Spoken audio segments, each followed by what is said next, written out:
High court bar association Allahabad ने एक नए कार्यक्रम की शुरुआत की है, नो योर जज। आइए चलते हैं उस हॉल में जहां ये कार्यक्रम हो रहा है और जानते हैं कि यह कार्यक्रम क्या है और इसकी शुरुआत किस लिए की गई है। स्वागत कर रहे हैं सेम का इलाहाबाद हाई कोर्ट। संत जज है इलाहाबाद हाई कोर्ट के। इनको संत जज इसलिए कहा जा रहा है कि आप सब जानते हैं कि माननीय जस्टिस रणविजय सिंह साहब की अदालत से शायद ही किसी को कोई नाराजगी हो, खारिज होने के बाद भी वकील को ऐसा लगता है कुछ मिल गया उसे। ऐसा क्या है? नो योर जज सीरीज कार्यक्रम में आपका हम बार की तरफ से स्वागत करते हैं। और अभी चर्चा ये हो रही थी, कोई फॉर्मेलिटी हम लोग नहीं करेंगे क्योंकि बिल्कुल घरेलू वातावरण में ये कार्यक्रम चल रहा है। मैं अपने माननीय न्यायमूर्ति जी को ये थोड़ा सा इतिहास बता दूं, उसके बाद ये माइक मैं पुनः दे रहा हूं संचालन करने के लिए सचिव साहब को। ये लेक्चर सीरीज का जो शुभारंभ है वो केवल इसलिए है कि हमारे बीच में किसी भी तरह की कम्युनिकेशन गैप की संभावना समाप्त की जा सके। अदालत के अंदर डायस पर बहुत सारी प्रॉब्लम ऐसी हो सकती है जो कम्युनिकेशन गैप के कारण होती है। जैसे हम हो सकता है कुछ कहना चाहें, नहीं कह पा रहे हैं, समय कम है, न्याय का करने का प्रेशर है, समय हर कई तरह की बाधाएं हो सकती है। ये फोरम एक ऐसा फोरम है जहां हमारे न्यायमूर्ति हमसे क्या एक्सपेक्ट करते हैं वो बताएंगे हमें। हमसे गलती कहां हो रही है, जो उनको लग रहा है चूंकि ऊपर बैठे हैं हमको वॉच कर रहे हैं, हमारी रोज की दिनचर्या की गलतियां बता सकते हैं। हमें फायदा ये होगा कि जो बात मेरे मन में है वो बात, यहाँ वातावरण अच्छा है, कहा जाएगा अगर माननीय न्यायमूर्ति जी की तरफ से आता है कि भाई हमको ये शिकायत है आपसे, हम लोग अपने में सुधार करेंगे, हम लोग अपनी बातें आप तक पहुंचाएंगे। ये बार एक डिसिप्लिन बार है, आप भी इस बार के सदस्य रहे हैं, इसलिए ऐसी कोई भी बात नहीं होगी जिससे आपको पीड़ा पहुंचे।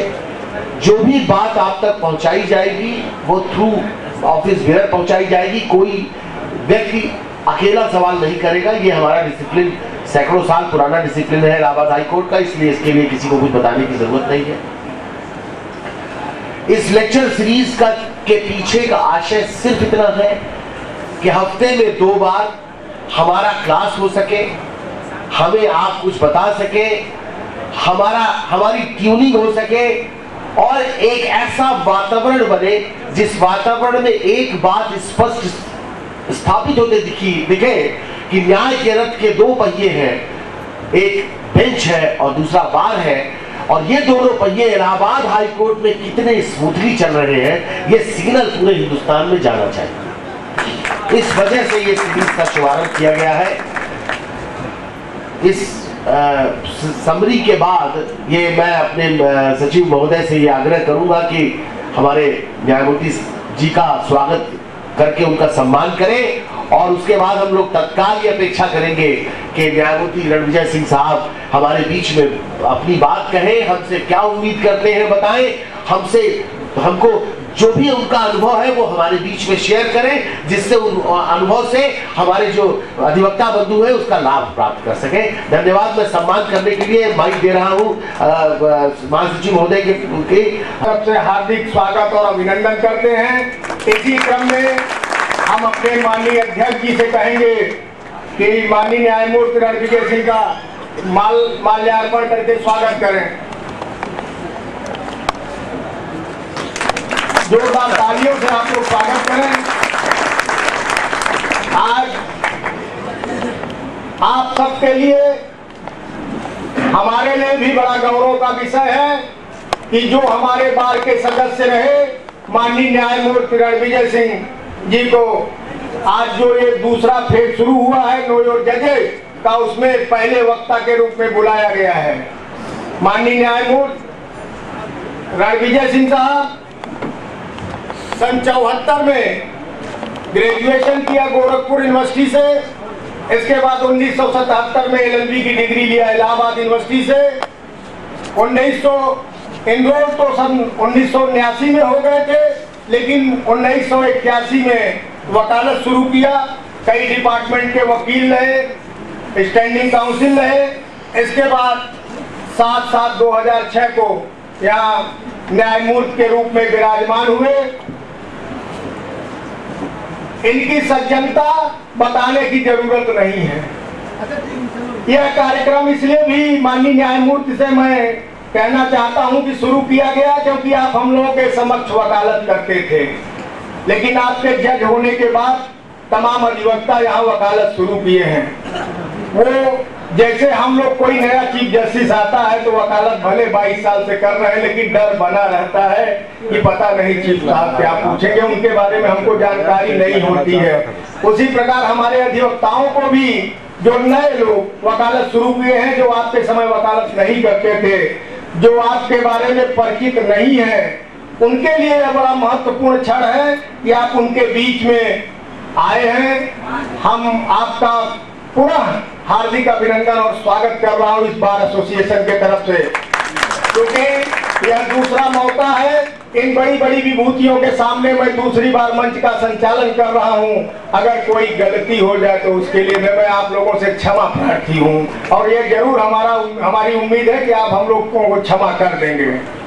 मैं बहुत समय व्यतीत न करते हुए मैं माननीय न्यायमूर्ति श्री रणविजय सिंह साहब को आमंत्रित करता हूं कि वो क्या अपेक्षाएं हम लोगों से रखते हैं।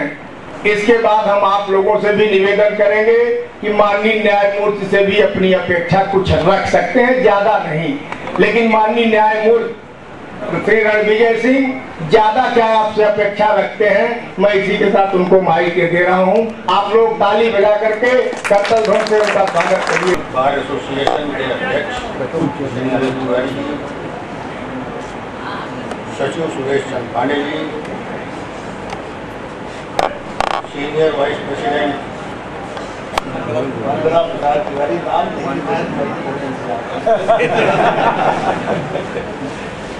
अन्य पदाधिकारीगण, उपस्थित अधिवक्ता बंधु,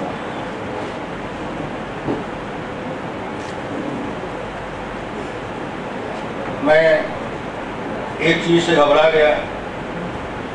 माननीय अध्यक्ष जी ने कहा लेक्चर सीरीज शुरू कर रहा हूं, लेक्चर देना मुझे आता नहीं, तो लेक्चर में मेरा नाम मत रखिए। मैं आपसे कुछ बातें करूंगा और कुछ बातें बताऊंगा जो मेरे अनुभव हैं वकालत के।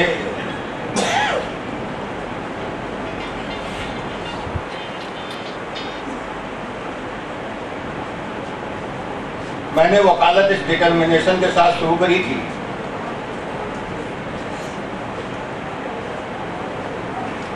1981-82 में कि अगर वकालत में कुछ ना मिला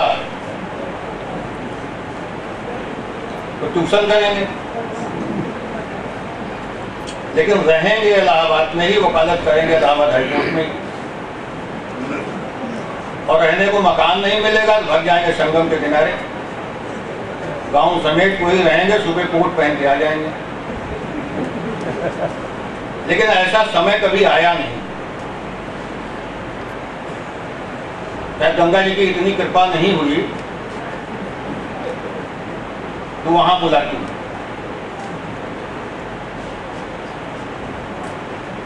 मैंने जब वकालत शुरू करी, अब तो मैं जो देख रहा हूं समय काफी बदल गया है। बदलते हुए समय में मूल्यों का क्षरण हो रहा है, शब्द अपने अर्थ खो रहे हैं और हर जगह भटकाव की स्थिति है। रामचरितमानस में एक चौपाई है कि गुरु बिनु हो ही विज्ञान, ज्ञान की हो ही विराग बिनु, को संतोष की पाव को विश्राम की पाव, तात सहज संतोष बिनु। गुरु के बिना ज्ञान नहीं होता। आप प्राइमरी में गए होंगे पढ़ने के लिए, चाहे अंग्रेजी पद्धति से पढ़े हों या हिंदी पद्धति से पढ़े हों, कोई न कोई आपको कुछ बताने वाला मिला होगा, और जो बताने वाला मिला होगा उसको हम गुरु कहते हैं। हमें बड़ा आश्चर्य होता है आज के दिन में हमारे सामने बहुत सारे ऐसे क्षण आते हैं जब मुझे बरबस पूछ लेना पड़ता है कि आप किस अखाड़े के पहलवान। तो बहुत जगह ये सुनने को मिलता है कि मैं उसको एक्सप्लेन करता हूँ किस चैम्बर के जूनियर हैं। तो सुनना ये पड़ता है कि मैंने डायरेक्ट वकालत शुरू करी। हमने कहा भैया किताबी ज्ञान अलग है, किताबी ज्ञान के साथ साथ कुछ व्यवहारिक ज्ञान की भी जरूरत है। आप सीनियर के चैम्बर में रहोगे, मुवक्किल आता है, सीनियर उससे कैसे बात करते हैं, कैसे उसका केस समझते हैं, कैसे दिखाते हैं, फिर कोर्ट में कैसे प्रेजेंट करते हैं, ये तो साथ रहिएगा तभी आपको पता लगेगा जब किसी के साथ। तो हमने कहा सबसे बड़ा गुरु तो मुंशी है। सीनियर से तो शुरू के दिनों में बहुत कम मुलाकात हो पाती है। साल 6 महीने बीतने के बाद जब उनको लग जाता है, 2 साल बीतने के बाद कि ये कुछ सिंसियर है, तब थोड़ा सा वो लोग मुखातिब होते हैं, कुछ काम इंटरेस्ट करते हैं। लेकिन मुंशी एक ऐसा इजीली अप्रोचेबल स्टेप है जो वहाँ आप आसानी से अप्रोच कर सकते हैं और उन जूनियर्स को अप्रोच कर सकते हैं जो सीनियर के यहाँ बस थोड़े दिनों के आए हुए हों, क्योंकि वहाँ जो सीनियर के अच्छे जूनियर्स हैं वो भी उनको भी जल्दी अप्रोच कर पाना मुश्किल होता था उस ज़माने में। अब तो स्थिति कुछ बदली हुई नज़र आ रही है। तो मैं जो आप लोगों से अपेक्षा करता हूँ ये करता हूँ कि जो लोग किसी चैम्बर से अटैच नहीं हैं वो कृपया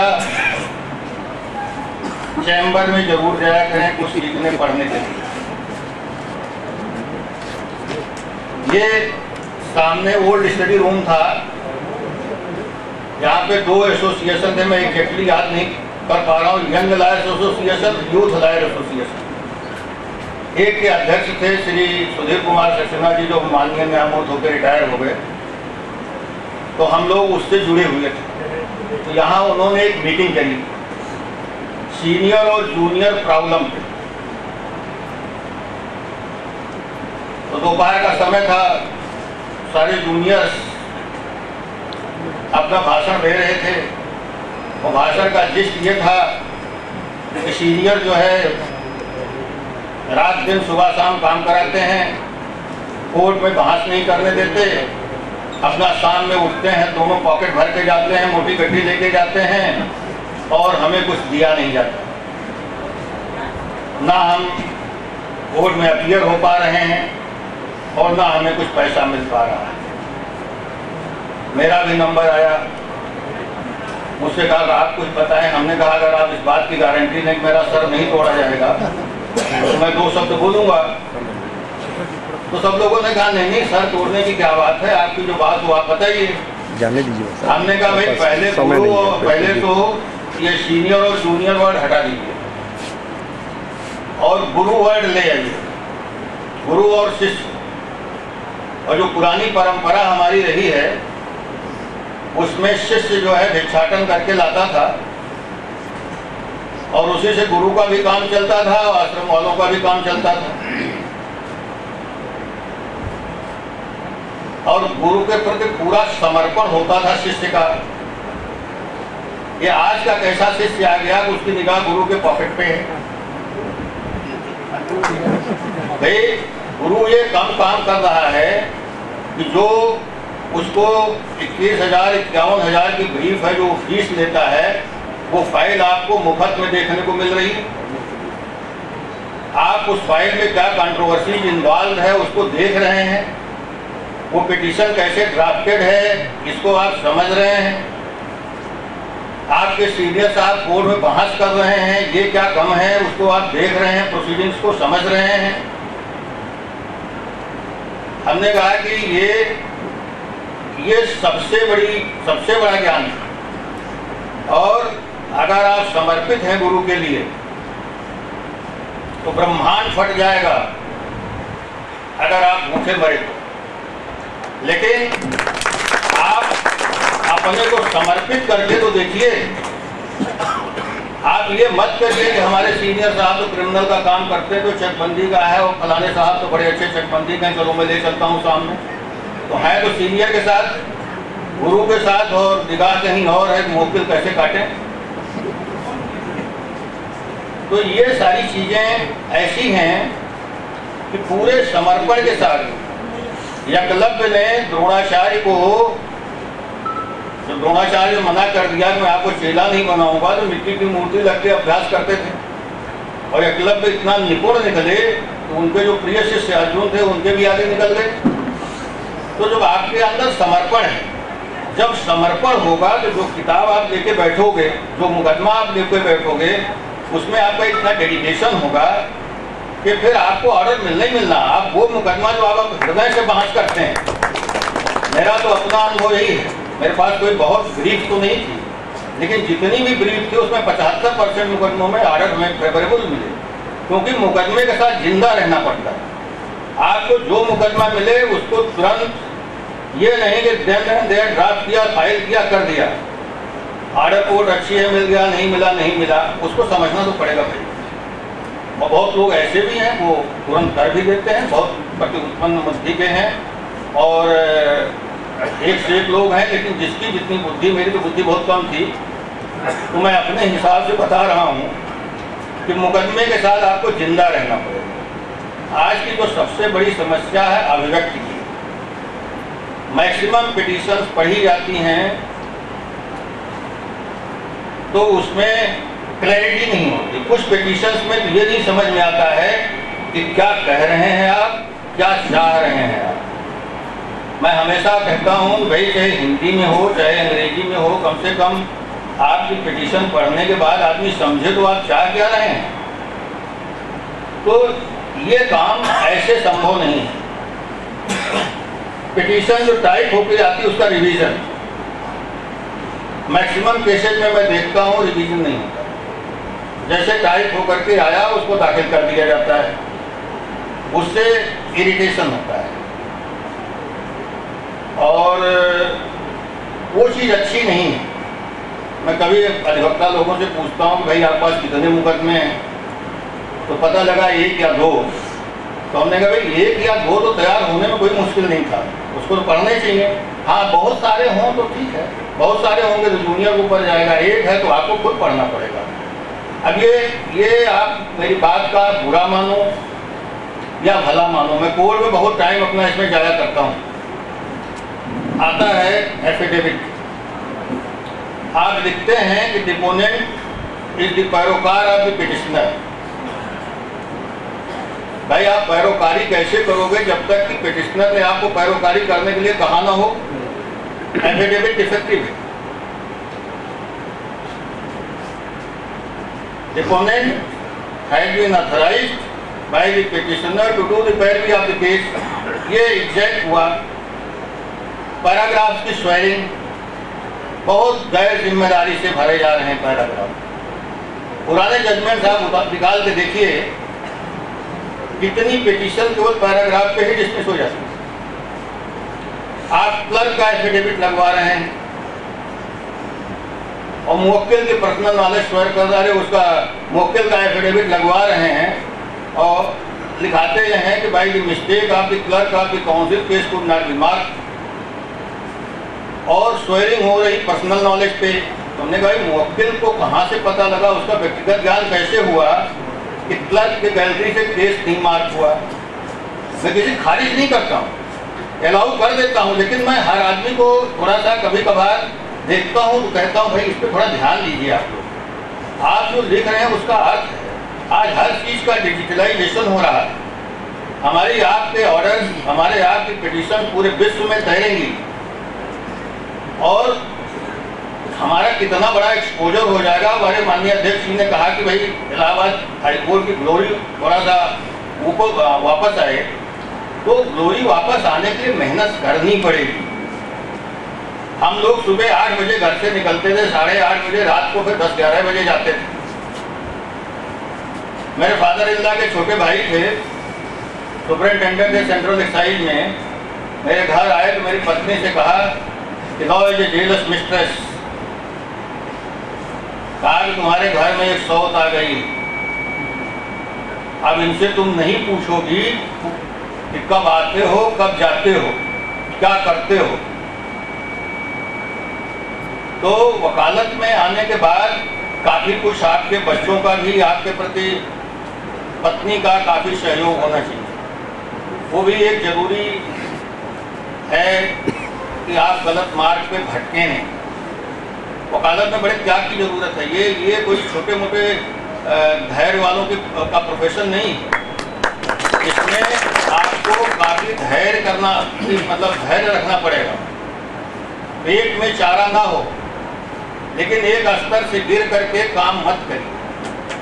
यही को मेंटेन करेगा। और छोटी छोटी लालच में आकर के छोटी छोटी हरकतें करने पे इससे इंस्टीट्यूशन की भी गरिमा घटेगी। मैं बहुत अभी माननीय तिवारी जी हैं यहाँ, आप सेक्रेटरी थे, माननीय अशोक भूषण साहब के यहाँ डिवीजन बेंच में मैं भी था। आपके हाईकोर्ट में हड़ताल चल रही थी। तिवारी साहब ने कहा कि वकीलों की बड़ी दुर्दशा है। तो माननीय अशोक भूषण साहब ने कहा क्या हो गया? कहा सीडीओ इलाहाबाद ने लिखवा के रखा है, बोर्ड टंगवा दिया है कि अधिवक्ताओं का प्रवेश वर्जित। तो मैं अपने को नहीं रोक पाया। हमने कहा तिवारी जी ये बताएं कि सीडीओ के यहाँ किस एक्ट का मुकदमा लगता है? तो भाई हमको ये भी बचाना पड़ेगा कि हम अधिवक्ता हैं और भी उच्च न्यायालय के अधिवक्ता हैं, हमें कहाँ जाना चाहिए, कहाँ नहीं जाना चाहिए। अगर हमें जाना है तो हम ये जो पैंट है, कोट है, इसको उतार के एकदम प्लेन ड्रेस में जाए, अपनी पैरवी करने कोई प्रॉब्लम नहीं। अधिवक्ता केवल और केवल इस बैंड का प्रयोग judicial authority, judicial court, quasi judicial authority और जगह करता है। अब थाने में इसकी जरूरत नहीं, सीडीओ या वीडियो के यहाँ इसकी जरूरत नहीं है। काम सबके पड़ते हैं, लेखपाल से भी काम पड़ता होगा, लेकिन वहाँ वकील की हैसियत से मत जाए। आप पिछले उसमें मुझे मतलब एक हमारे यहाँ फैजाबाद में आर एन सेंगलू साहब थे, जिनके लड़के थे यहाँ आर के सेंगलू साहब, वो क्रॉस एग्जामिनेशन कर रहे थे, दरोगा की पैंट गीली हो गई। वकील को देख करके ये पुलिस थरथराते थे। आज दुर्भाग्य की स्थिति ये हो जाती है कि पेपर में निकलता है कि इन्होंने पिटाई कर दी, उन्होंने पिटाई कर दी। सुन करके जैसे लगता है कि बहुत तो इन स्थितियों को अवॉइड करना पड़ेगा। आप हाई कोर्ट उच्च न्यायालय इलाहाबाद के आप एक सम्मानित अधिवक्ता हैं और यहाँ आने के बाद आपको बहुत सारी चीज़ों से कंप्रोमाइज करना पड़ेगा। मैंने करीब 12-14 साल साइकिल चलाई। मेरे सीनियर साहब हर बार कहते हैं तुम स्कूटर ले लो। अरे हमने कहा था ले लेंगे, कम से कम पेट्रोल की व्यवस्था हो। अरे कभी पेट्रोल हो जाएगा तुम ले लो, पैसा मुझसे ले लो। हमने कहा नहीं लेंगे। अच्छा लोन ले लो। हमने कहा वो भी नहीं करेंगे। तो मैंने तब स्कूटर खरीदी कि जब मैं समझने लगा कि अब इसका खर्चा पानी निकल आएगा। हम लोग मुकदमा मिलता था तो चाहे 5 रुपए का ही वेयर एक्ट हो, खरीदते जरूर। कुर्सी तो एक हमारे मित्र थे, उनकी कुर्सी थी, उसी कुर्सी पे मैंने पूरी वकालत कर ली और गिनवाया उसको। आज की स्थिति ये है कि चैम्बर तो बड़ा खूबसूरत है, कुर्सी बड़ी अच्छी है, लेकिन उस कुर्सी पे बैठ नहीं रहा है। वकील का चैम्बर मुकदमा हो ना हो, वकील को चैम्बर में अपने रेगुलर बैठना है और मेहनत करनी है। जो भी किताब हो उसको आप पढ़िए, कोई बता के थोड़ी आएगा ग्रैंड कंट्रोल का मुकदमा आ रहा है या चकबंदी का आ रहा है या बोर्ड ऑफ रेवेन्यू का आ रहा है। पढ़ना पड़ेगा और समय है आपके पास पढ़ने, कोई ऐसा नहीं है। आप यहाँ से जाते हो तो मैक्सिमम लोग जब सीनियर के यहाँ भी नहीं जाते तो भाई घर में बैठ के पढ़ो। लेकिन मैं रिक्वेस्ट आप लोगों से यही करूँगा कि जो नए लोग आ रहे हैं इनको सीनियर के चैम्बर में जरूर जाए, बिना सीनियर के वकालत नहीं हो सकती। और आप जब वहां जाएंगे तो आपको बहुत सारी चीजें सीखने को मिलेंगी। और छेदा अगर दुरुस्त है गुरु को भी सुधार देगा।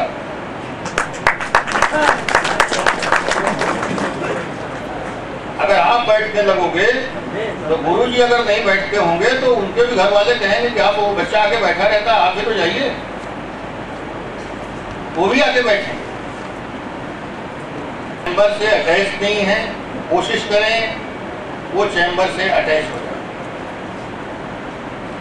और रेगुलर चैम्बर जाए। हाँ, उनके पास अगर कोई काम है अपने सीनियर से बता दे, आज नहीं आ पाएंगे। मैंने एक सीनियर से पूछा, हम ही लोगों के साथ के हैं, हमने कहा भाई बताइए क्या स्थिति है। अरे क्या बताएं भाई साहब, अब तो जूनियर का फोन आता है कि गुरुजी इस पर कोई रूलिंग हो बता दीजिए। तो कम से कम अब तो बड़ा अच्छा हो गया है। पहले तो यही नहीं समझ में आता था, कितना पूरा लेके पलटना पड़ता था। लेके बैठ गए, जिस पे कोई डिसीजन छूटना है तो 81 से लेकर के फिर 2000 तक 19 साल का पढ़ते हैं। अब तो बहुत सारी चीजें आसान हो गई हैं, लेकिन आसान हो गई हैं, लेकिन आसानी का मतलब ये नहीं हेड नोट पढ़ लिया काम खत्म। हेड नोट कुछ और होता है, केस में कुछ और होता है। तमाम ऐसे अवसर आते हैं कि बहस कुछ और हो रही होती है और हेड नोट पे और पिटीशन के अंदर कुछ और चीज होती है।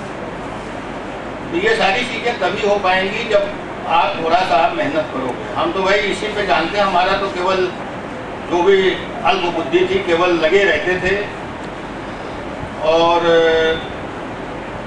ना बहुत ज़्यादा इंटेलिजेंट थे, बहुत अच्छी अंग्रेजी आती थी। अभी भी आप हमारे यहाँ आते हैं, बस लगे रहिए, उतना ही सफिशिएंट है। जुडिशरी मुझसे ज़्यादा कुछ उससे ज़्यादा जरूरत नहीं है। उससे ज़्यादा जानेंगे तो आप प्रोफेसर हो जाएंगे, आप IAS हो जाएंगे, आप और कुछ हो जाएंगे। यहाँ कानून को समझिए, कानून के हिसाब से बहस करिए और जज को भी केवल न्याय करना है। वहाँ अंग्रेजी नहीं लिखी जाती बहुत अच्छी। HAS के इम्तहान की कापियाँ जांची जा रही थी गेस्ट हाउस में, इलाहाबाद यूनिवर्सिटी के प्रोफेसर जांच रहे थे। अशोक भूषण साहब उसके चेयरमैन थे। मैं वो गेस्ट हाउस पर रहता था, मैं भी टहलता हुआ चला गया। तो प्रोफेसर साहब आए, कहे साहब ये लड़के देखो पास नहीं हो रहे हैं, क्या करें। उन्होंने कहा प्रोफेसर साहब आप अपने स्टैंडर्ड पे काफी मत जाइए। यहाँ वर्किंग इंग्लिश चलती है, अगर कोई चीज़ आपको कम्युनिकेट हो रही है उनको आप नंबर दे दीजिए। आप अपने हिसाब से जांचेंगे तो यहाँ सब कुछ फेल हो जाएगा। तो आप वर्किंग अंग्रेजी करिए, लिखिए, लेकिन जो लिखिए अभी जो है तो हैश से काम नहीं न चलेगा। थोड़ा इतना तो जानना पड़ेगा और वो जानने में बहुत टाइम नहीं लगता है। दिक्कत ये हो गई है कि अब पढ़ाई भी बहुत कम हो रही है।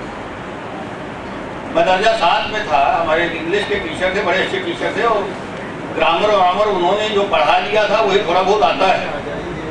उनके निगाह में मैं थोड़ा ठीक विद्यार्थी में था और मैंने कोई गलती कर दी और उन्होंने एक तमाचा मारा, आँख के आगे अंधेरा छा गया। आज तो स्थिति ये है कि तो पहुंच जाएंगे टीवी वाले,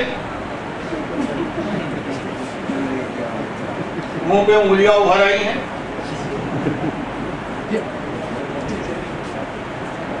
बड़ा कुछ ऐसा माहौल बनता जा रहा है कि हम लोग कहीं कुछ कर नहीं पा रहे। पेड़ लगाते हैं आप तो उसको एक शेप देने के लिए उसको कैंची से काटते भी, मतलब वो एक अच्छा शेप बनता है उसका। तो लड़का भी ऐसे ही है। छोटी उम्र के बच्चे जो हैं, इसी उम्र के जो बच्चे हैं, उनकी कुछ आदतें अगर भटक रही हैं, कुछ तो समझाने से मानेंगे और कुछ जो है थोड़ा सा कुछ थोड़ा सा सख्ती करने से मानेंगे। वो सारी चीज़ें करनी पड़ेंगी। और बकिया तो मैं यही कहूँगा, और मुझे भाषा देने आता नहीं भाई, जो मेरे अपने अनुभव थे, भी बहुत सारे अनुभव है, शेयर करेंगे, कभी फिर आएंगे। आज तो यहीं पे आप लोगों से आप लोग न्यायमूर्ति की पीड़ा समझ गए होंगे। बिना गुरु के ज्ञान नहीं मिलेगा। आप लोगों से मैं भी विनम्र, बैठे हैं जो जूनियर्स हैं, वो कृपा करके गुरु का इंतजाम करें और गुरु के यहाँ जाएं। हमको यह गुरु हमको दे दीजिए। अध्यक्ष जी हमारे निवेदन करेंगे कि भाई इनको अपना शिष्य आप बनाइए। अब कुछ लोगों कर सकते हैं आप लोगों के लिए, इसलिए जो आज मैं भी निवेदन कर लूँगा, वो आगे की जाए। रणविजय सिंह साहब भी कह रहे हैं कि वो भी निवेदन कर लेंगे। अगर आप लोग जाना चाहें, जिसको कहें किसको गुरु बनाना है तो वो भी निवेदन करें रणविजय सिंह साहब को। आज मंगलवार का दिन था, हमने आज यह प्रोग्राम आज से शुरू किया। गंगा जी बुलाया नहीं उनको, लेकिन वो मंगल और शनिवार को जाते हैं हनुमान जी का दर्शन करने।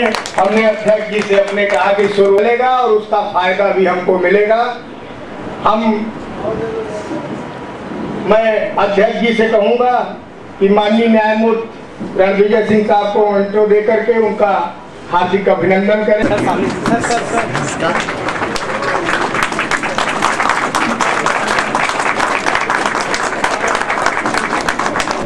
ये मोमेंटो इस सीरीज की पहचान बनेगा और आज आपको हमारे गुरु के ज्ञान नहीं मिलेगा तो कल अखबारों की ये हेडलाइन होगी कि नो योर जज में आज वकीलों ने जाना मूल मंत्र वकालत सत्य था, जो आज आपने अपने बड़े भाई के मुंह से सुना है। इसलिए मुझे उम्मीद है कि हम लोग आज एक पहला कदम अपनी प्रगति कर रहे हैं। स्वागत है।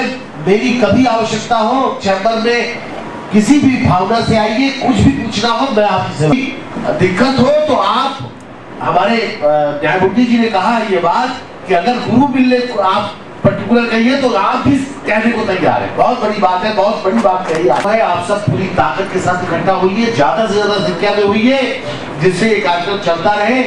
और इस बात के साथ एक सवाल केवल आप लोग के मन में है, तो मैं आपकी तरफ से अपने बड़े भाई न्यायमूर्ति माननीय रणविजय सिंह साहब के बात आती है कि अगर आपसे कोई शिकायत नहीं है, किसी भी तरह से कोई शिकायत नहीं है, लेकिन एक बात कभी कभी मन में आ जाती है कि अगर कभी हमसे झगड़ा, गलती कुछ हो जाए कोर्ट में, तो हमसे नाराज हो ले, लेकिन हमारे पर कॉस्ट है। और सिर्फ मैं वकीलों की तरफ से आपसे कह रहा हूं, भविष्य में कभी लगाए कॉस्ट। जूनियर बच्चा बहुत परेशान हो जाता है। नहीं है, विनती है, रिक्वेस्ट है, अपने बड़े भाई से हम ये बात कह रहे हैं कि ये बात और भी लोगों तक क्योंकि पीड़ा पहुंचाएंगे, हमारे बात भी पहुंचाएंगे। और जो आपने आज हमसे अपेक्षा की है, मैं सबकी तरफ से आपको ये एश्योर करता हूं कि आपको हम में परिवर्तन तुरंत दिखाई देना शुरू हो जाए।